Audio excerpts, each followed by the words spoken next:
गोबां जुब-जुब अखा हानायनि जाहोनाव गान्दै-सक दैथोफार आरो सेनेगावसिम थांलाय फैलाय खालामग्रा गाहाय लामानि सुख्लाय दैसानि दंफांनि दालांआ बुखारलांजाबाय।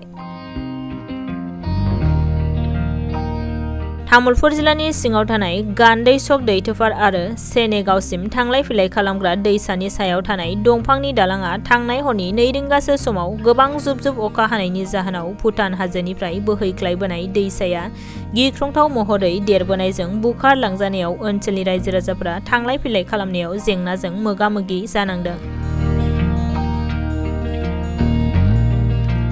बे दंफांनि दालांखौ सिगांनि बिपिएफ सरकारा बानायना होदोंमोनब्लाबो जुब-जुब अखा हानायनि जाहोनाव बायस'लाङो।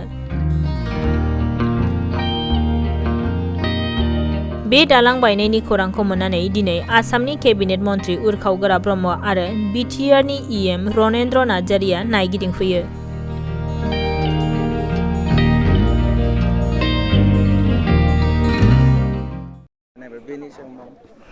10,000 होननाय बे जायगायाव फैनानै आङो नुफैदों रायजोफ्रा जथेस्थ' माने माबायाव गोलैनानै दङ आरो ब्रिजआ जिहेतु दा साननैसोनि अखा हानायजोंनो दैबाना जानानै सुख्लाय दैया देरनायजों ब्रिजआ बायनानै थांबाय। ओंखायनो काउन्सिलनि बिथिंनिफ्राय जथेस्थ' जाहा रनेन नार्जारि दङ आरो जाहा बायदेव सम्भावति देखा दङ।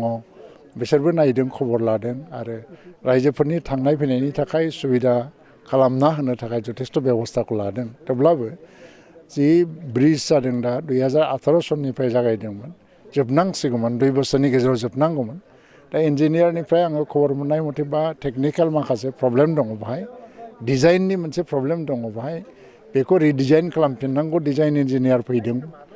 थाबैनो जानांगौ, आंबो बेखौ नारसिनहैगोन, दिनै नायफैबाय आरो लोगोसेयैनो जाय कन्ट्राक्टरा बे हाबाखौ खामानिखौ लादों बिथाङा बे खामानिखौ थाबैनो मावनांगौनि थाखाय नारसिनहैनांगोन।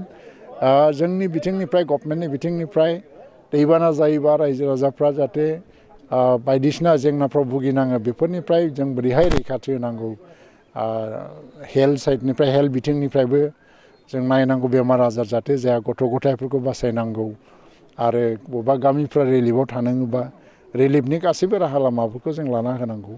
जों बेफोरखौ गभर्नमेन्टनि बिथिंनिफ्राय खुनुदिन लेहेम खालामनाय नङा। दिनै आं नायफैदों बेनि खारनावनो जे बे ब्रिजआ जाहाथे थाबैनो लुफुंजानाय जायो बिनि बेबस्थाखौ खालामनो। नाथाय बेवहाय बिथांमोना मावनाया 4 बोसोरनि बारा जाबाय, नाथाय दिनैसिम जायाखै। जायैनि जाहोनाव बे थिकादारनि सायाव माबाफोर राहा लानो हागोन ना स्टेट गभर्नमेन्ट? डिपार्टमेन्टेल माखासे प्रसिडियर दङ, बे मथे थांगोन। जितु टेकनिकेल रिजनाव इन्जिनियारफ्रा जे डिजाइनखौ बानायनानै होदोंमोन बे मथे मावनो थांनायाव जुदि बे माखासे प्रब्लेम फेस जादोंबा बियो अब्ला थिकादारनिल' जानाय नङा, बियो डिजाइनिं बा इन्जिनियारिं डिपार्टमेन्टआबो बेवहाय गोरोन्थि मावनाय जागोन। थ' गासैबो बिथिंखौ सालिजारि नायनानैसो बिनि सायाव डिसिसन लानो हागोन। नाथाय कन्ट्राक्टरा गोख्रैनो खामानि मावनांगौ। 4 बोसोरा मोनसे ब्रिजखौ लुनो थाखाय नांगौनिबो एसे बारा सम, एसे लेट जाबाय बियो, बेखौ थाब मावफुंनांगौखौ आंबो बुंगोन। माखासे रायजो राजाफ्रा अभियोग खालामबाय थादों बे दालांखौ खामानि मावनायाव 3-4 मानसिजोंल' खामानि मावबोबाय थादों होननानै, बे बिथिङाव मा बुङो? मोजां खोथा जे दिनै बेबायदि अभियोग फैदों, मोनसे खुंगिरिफोरनि नोजोराव बे अभियोगखौ लाबोदों। आं निस्सय लाबोगोन, बिनि सायाव बिनि बाथ्राखौबो रायलायगोन। जिहेतु पिडब्लिउडिआ दिनै बे पिएमजिएसवाइनि लामा आरो बियो काउन्सिलनि डाइरेक्ट काउन्सिलनि नङा, बिटिसि काउन्सिलनि नङा, पिएमजिएसवाइनि लामा। थ' बे बिथिङाव जोङो नायबिजिरनांगोन। बे बिथिङाव आरो मोनसे सोंबावनो लुगैदों। बे दैसा बारनायनि बिथिं जाय गोबां फरायसाफोर दङ, बे फरायसाफोरा जे हान्थामेलानि थाखाय गोबां जेंना जानानै दङ।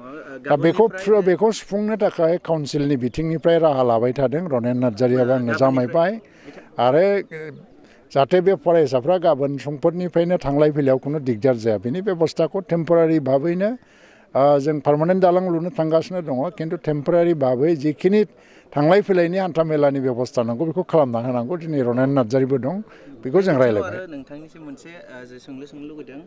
साननैसो आगोलाव जे नोंथाङा जे मोनसे जे पुथिमारि दैसानि सायाव जे बुंलांदोंमोन जे दालांखौ जे आसाम एसेम्ब्लियाव जे सावरायनाय जागोन होननानै। एसेम्ब्लियाव दालां लुनायखौ सावरायनाय जाया, बेयो बाजेटआवबो थिखांनो थाखाय माखासे प्रसिडियर नांगौ। दा बाहाय लकेल एमएलएआ भबेस कलिता आरो काउन्सिलनिफ्राय जोङो बे दालांनि सायाव मोनसे प्रपार चेनेलजों सिस्टेमेटिक भाबै प्रप'जाल लाबोनांगौ।